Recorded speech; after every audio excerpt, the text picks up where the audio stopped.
ይስጥልን ቤተሰብ እንደምን አላችሁ? በያላችሁበት የዓለም ዳርቻ ሰላማችሁ ይበዛ ዘንድ ቸሩ ሁሉ እየተመኘው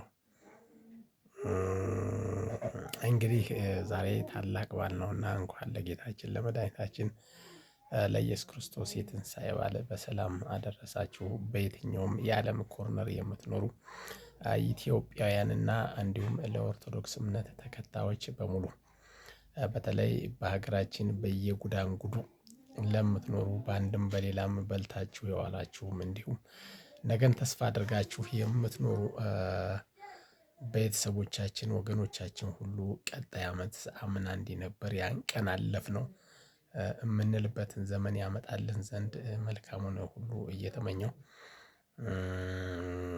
ቀጣይ ዓመት ደርሰንም ለቀጣይ ዓመትና 2 ዓመት ለዚህ ቢያደርሰን ለዚህ ቢያበቃን ይህን እናደርጋለን ብለን የምንሳልበት ዘመን በተስፋ የምንጠብቅበት ዘመን የሆነልን ዘንድ በድጋሚ መልካሙን ሁሉ ተመኘው። ኢትዮ ናይል ሚዲያን ሰብስክራይብ በማድረግ ላይክ በማድረግ ቤተሰብ ትሆኑ ዘንድም በድጋሚ በአክብሮት የቤተሰብነት ፍቅር ትለግሱኝ ዘንድ በድጋሚ እጠይቃለሁ። መልካሙን ሁሉ ተመኘው። ጤና ይስጥልን።